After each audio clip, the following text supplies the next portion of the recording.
어제 말씀에 이어서 오늘 말씀도 이 애굽에 대한 말씀인데 오늘은 특별히 이 말씀 16절에서 25절까지 이 그날에라는 이 말씀이 계속 반복이 됩니다. 5번이 이 단락별로 반복이 되고 있는데 그날에 미래의 어느 날에, 근데 이 그날이라고 하는 것은 하나님의 심판의 날이기도 하지만 또 하나님의 회복하는 날을 가리키는 그런 대표적인 단어이기도 합니다. 오늘 이 애굽에 대한 말씀에도 이 그날에라는 이 단어가 계속 반복이 되면서 그 내용을 보니 하나님께서 그들에게 심판을 행하시는 그 이후에 또 하나님께서 그들을 회복시키실 것이다 라는 것을 말씀하고 있습니다. 이거는 역사 속에서는 이루어지기보다는 결국 예수 그리스도의 복음을 통해서 이루어지는 일종의 예언의 말씀이고, 또 예수님을 통해서 복음의 역사를 통해서 이루어지는 그런 예언의 성취로 우리가 볼 수가 있습니다. 자, 오늘 16절 말씀에 그날에 애굽이 부녀와 같을 것이라, 그러면서 이 부녀는 이제 약한 자들이죠.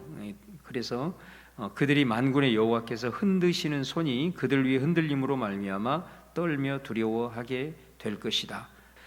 그들이 왜 떠느냐? 여호와께서 흔드시는 손으로 말미암아 하나님이 애굽을 흔드시니 그들은 부녀와 같이 떨 것이다라고 말씀합니다. 우리가 요즘 이 시대를 보면서 이 참 코로나 바이러스와 같은 그런 어떻게 보면 눈에 보이지도 않는 그런 바이러스 하나로 인해서 온 세계가 두려워하고 떨고 또 불안에 휩싸여 있는 것을 볼 수가 있습니다. 여러분, 그 애굽에서 내렸던 10가지 재앙, 뭐 예를 들어서 그 중에 하나, 뭐 전염병과 같은 거, 그거 하나만 오더라도 전 세계가 지금 이렇게 두려워 떨고 있다라는 것이죠. 아무리 우리가 애국과 같이 강성한 나라이고 정말로 번성한 나라이지만은 하나님께서 그냥 한번 이렇게 흔드니까 그들 가운데는 연약한 부녀들처럼 두려워 떨 수밖에 없는 것이 우리 인간들이고 또 이 땅의 역사임을 우리가 알 수가 있습니다. 하나님께서 흔드시는 손, 그 흔들림으로 말미암아 이들은 두려워할 것이다. 그 다음에 17절 말씀에는 유다의 땅은 애굽의 두려움이 될 것이다 이렇게 말씀하죠. 그러면서 이유를 말합니다. 이는 만군의 여호와께서 애굽에 대하여 정하신 계획으로 말미암음이라, 그 소문을 듣는 자마다 떨리라 이렇게 말씀하죠. 그러니까 이 말씀은 어떤 의미냐면 유다의 땅이 애굽의 두려움이 된다라는 것은 결국 하나님께서 하나님의 백성인 유다에 대한 또 심판이 이루어지거든요. 그 소문으로 인하여서 애굽이 두려워할 것이다 라는 의미입니다. 만군의 여호와께서 애굽에 대하여 정하신 계획, 어제 우리 12절에도 이런 표현이 나왔거든요. 애굽에 대하여 정하신 뜻, 이건 심판이라는 거죠. 그러니까 하나님께서는 자기 백성들도, 택한 백성도 이렇게 심판을 하시는데 애굽에 대하여 내려지는 그 심판의 확실함으로 인하여 그들은 얼마나 더 떨 수밖에 없다라는 것을 말씀하고 있는 거죠. 그 다음에 18절 이하에 보면은 이제 또 그날에, 여기서부터는 이제 그날이 회복에 대한 메시지인데요. 18절에 보면 그날에 애굽 땅에 가나안 방언을 말하고 만군의 여호와를 가리켜 맹세하는 5 성읍이 있을 것이며 그 중 하나를 멸망의 성읍이라 칭하리라 이렇게 말씀합니다. 놀라운 일이죠. 애굽 땅에서 가나안 방언을 말한다. 이 가나안 방언이라고 하는 것은 문맥상으로 보면 히브리어를 말하는 거죠. 이스라엘 백성들이 사용하고 있는 이 히브리 말을 애굽 땅에서 하게 될 것이다. 또 애굽 땅에는 5 성읍이 하나님을 향하여 맹세를 하게 될 것이다. 그러면서 그 중 하나를 멸망의 성읍이라 칭하리라. 옛날 성경에는 장망성이라 그렇게 되어 있어요. 그런데 이 단어를 이렇게 번역함에 있어서 이게 성경을 이렇게 찾아보면은, 이게 번역된 성경 이렇게 찾아보면은 멸망의 성읍이라 이렇게 번역하는 성경이 있고, 태양의 성읍이라 이렇게 번역하는 성경이 있습니다.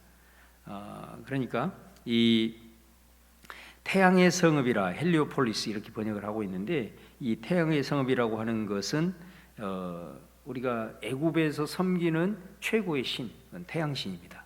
애굽에서 신. 그래서 이 태양신이 오늘 말씀에 멸망의 성읍, 태양의 성읍. 이게 똑같은 성읍이라고 한다면 그들이 섬기고 있는 태양신이 이 섬기는 모든 것들이 무너지게 되고, 이제는 그들이 여호와를 향하여서 맹세하고 서원하는 그런 땅으로 변화될 것이다라고 하는 그런 예언의 말씀이라고 할 수가 있습니다. 이렇게 놀라운 변화를 말하는 거죠. 그러니까 이런 부분들은 이제 우리가 나중에 보시면 알겠지만은 이스라엘 그 유대인들이 바벨론 포로로 풀려나서 전 열방 가운데 많이 흩어지지 않습니까?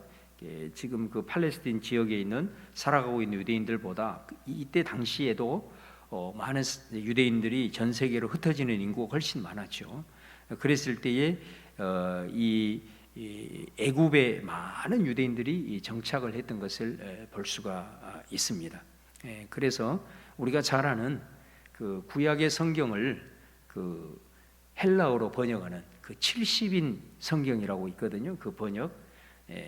그래서 많은 유대인들이 전 세계에 이렇게 흩어져 있기 때문에 당시에 공용어인 헬라어로 그 자신의 후손들, 흩어져 살고 있는 후손들을 위해서 이제 번역하는 성경이 70인역인데, 이 70인역이 어디에서 번역이 됐냐면 바로 이 애굽에서 번역이 된 거예요.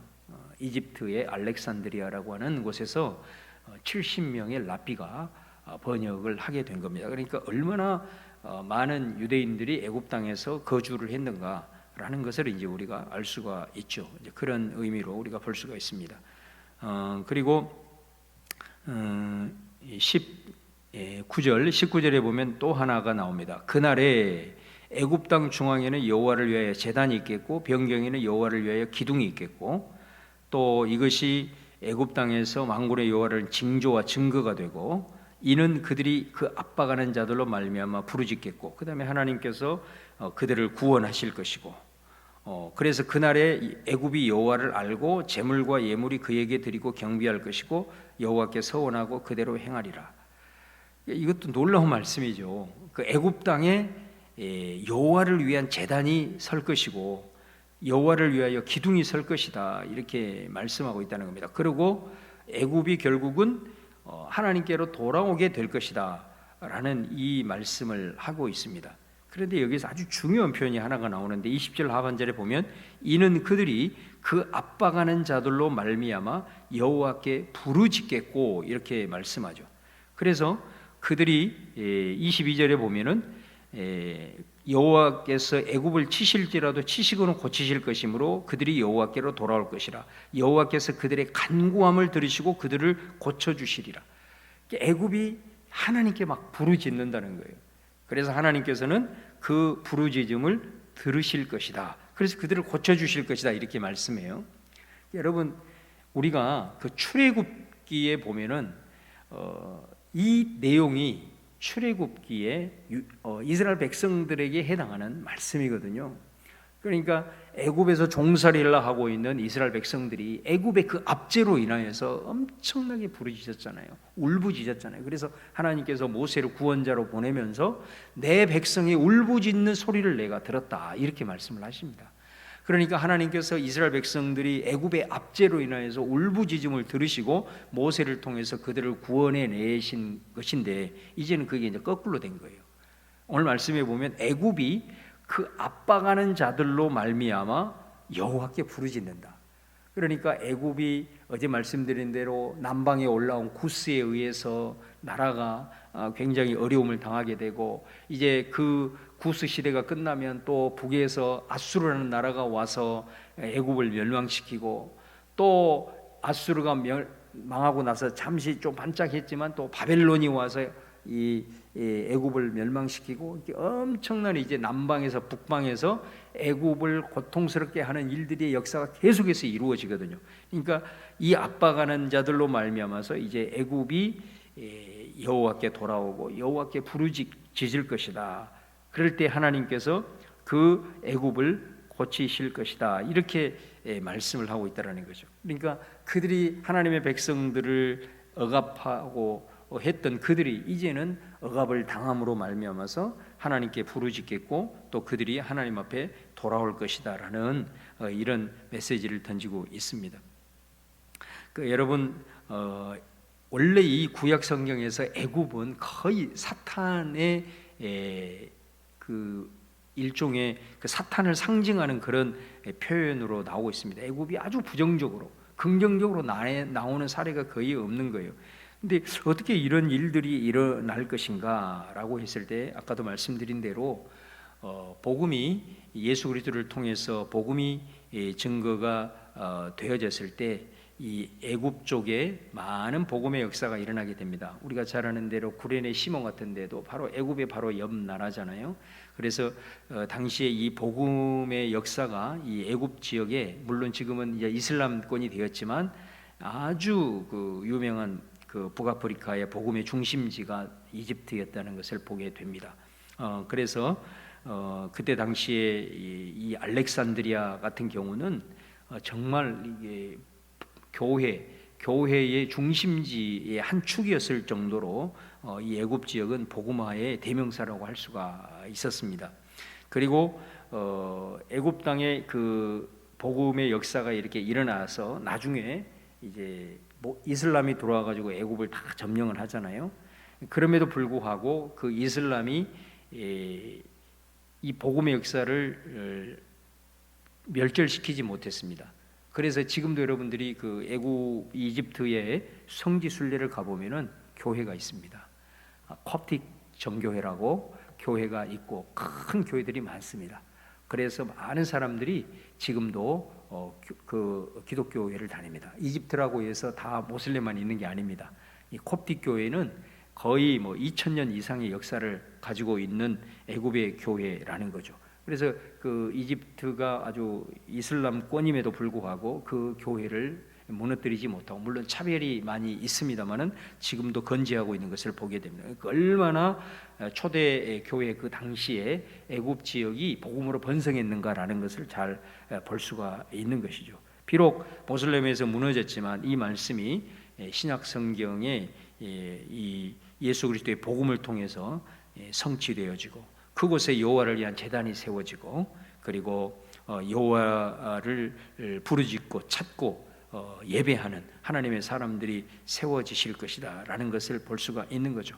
그래서 애굽이 엄청난 그 교만과 그 부로 인하여서 거의 마귀적인 그런 역할들을 했지만 그들이 수많은 나라들로 말미암아서 고통받고 압제당함으로 말미암아 그들이 결국은 하나님께서 치심으로 그들이 완전히 두려워 떨고 무너짐으로 말미암아서 결국은 그들이 하나님께 돌아온다라고 하는 그러니까 이것들이 복음의 문이 열려서 그곳에 하나님의 복음의 역사를 이루는 그런 말씀으로 이제 성취되고 있는 것을 볼 수 있죠.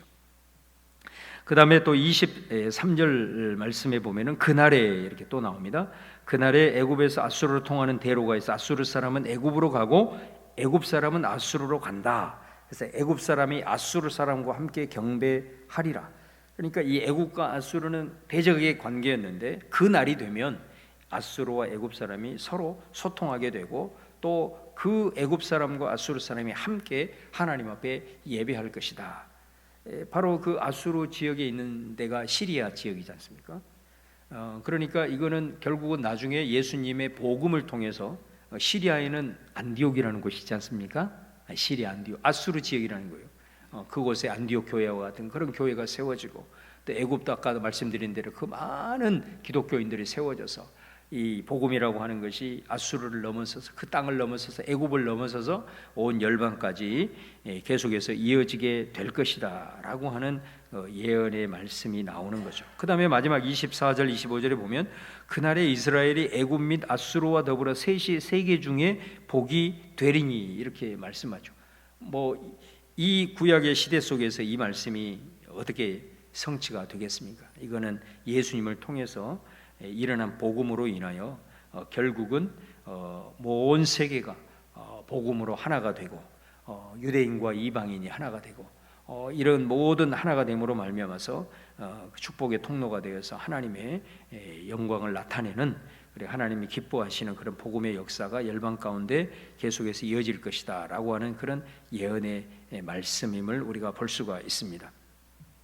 그러니까 우리가 이 애굽에 대한 하나님의 또 심판과 또 회복의 이 역사를 보면은 결국은 하나님의 심판이라고 하는 것은 그 기능이 사람이든 또 나라든 간에 완전히 멸망시키기 위한 목적이 아니라는 것을 우리는 다시 한번 볼 수가 있습니다. 하나님의 백성에 대해서 하나님이 채찍을 들든 열방을 향하여 채찍을 들든 간에 하나님의 심판의 목적은 멸망시키기 위한 것이 아니라는 겁니다. 그것을 통해서 결국은 하나님께로 돌아오기 위한 길이고, 그 다음에 우상 숭배로 인해서 더럽혀진 그 땅을 정화시키기 위한 목적이 있다는 것을 다시 한번 우리가 알 수 있습니다. 그렇게 출애굽 시대부터 그냥 마귀적인 역할을 감당했던, 가장 그 교묘하게 거짓으로 유다를 선동하고 이스라엘 백성들을 힘들게 했던 이 애굽도 이런 하나님의 그 역사 속에서 이루어지는 어마어마한 심판으로 인하여서 그 애굽 땅에 복음이 들어가고 그 땅이 다시 하나님을 섬기는, 그래서 지금 이슬람이 들어갔음에도 불구하고 여전히 콥틱 교회가 건재하는 이 모습을 바라보면서 하나님의 심판이라고 하는 것은 멸망시키고자 하는 것이 아니라 그런 모든 과정들을 통해서 하나님 앞에 돌아오고 하나님께 부르짖고 하나님 앞에 엎드리고, 그리고 그곳에 더럽혀진 모든 것들을 이 심판을 통해서 다시 한번 정화시키고 척결시켜서 치유하시고자 하는 하나의 과정이라는 것을 우리가 볼 수가 있습니다. 그래서 우리가 살아가면서 정말로 이것이 하나님의 심판 같은 그런 징계가 우리에게 온다 할지라도 그것을 통해서 우리를 완전히 멸망시키고자 하는 하나님의 뜻이 아니라 그것을 통해서 나로 하여금 하나님 앞에 엎드리게 하고 겸손하게 주님 앞에 돌아오게 만들므로 말미암아 그 돌아온 그 이후에 하나님은 반드시 치유하시고 회복시키셔서 그 과정을 통해서 우리를 더 아름답게 만들어 가시고, 또 그 과정을 통해서 더욱더 하나님의 그 귀한 그릇으로 나를 세우시고자 하는 그런 뜻이 있다라는 것을 우리가 항상 기억하면서, 비록 우리가 때로는 또 실수하고 연약한 가운데서 이런 하나님의 또 때로는 징계와 같은 심판이 그런 모습으로 분별했다 하더라도 이것은 하나의 과정이고 이걸 통해서 나를 새롭게 단련시키셔서 나를 하나님의 거룩한 도구로 쓰시기 위한 하나님의 큰 계획이 있다라는 것을 우리는 이 애굽의 심판과 회복을 통해서 우리는 이 메시지를 건질 수가 있다라는 것입니다. 저는 이 말씀을 이렇게 보면서 지금 전 세계의 그 선진국들을 G7이라고 그러잖아요. 근데 또 G2가 있잖아요. G2가 뭐냐면 세계에서 제일 강한 두 나라, 중국과 미국이에요. 이 나라들이 생각이 나더라고. 지금 이 당시 때는 북쪽에는 아수르, 남쪽에는 결국은 그래도 애굽이에요. 그런데 이 오늘 말씀에 이렇게 이들에게 이런 참 하나님이 치시고 또 그들을 고쳐서서 그들 가운데 하나님의 재단이 세워지고 회복의 역사가 일어났던 것처럼 지금 뭐 홍수나 코로나로 인해서 가장 큰 타격을 입고 있는 이 두 나라가 정말 하나님 앞에 돌이키고 하나님 앞에서 세계의 군비 경쟁을 하는 것이 아니라 정말 평화를 이루는 그런 나라들로 좀 세워졌으면 좋겠다 하는 그런 좀 기도 제목을 생각하게 됐습니다. 여러분들도 같이 좀 기도 많이 해주시고 또 우리 자신을 오늘 이 말씀 앞에 적용하면서 세상에 이런 애굽까지라도 하나님이 심판하셔서 멸하는 것이 아니라 그것을 통해서 이렇게 하나님께서 역사하셔서 회복을 주시는 이런 일들이라고 한다면 하나님의 부름받은 그런 백성에게는 얼마나 더 큰 소망이 있겠는가라는 말씀을 우리가 받으면서 오늘 또 그 말씀을 통해서 좀 소망을 가지시고 여러분들도 우리의 삶 속에서도 힘을 내서 주님 앞에 서는 그런 은혜가 있기를 주님의 이름으로 축원합니다. 기도하겠습니다. 오늘 또 주신 말씀 생각하면서 우리 간절히 주님 앞에 기도하며 나아가도록 하겠습니다. 주여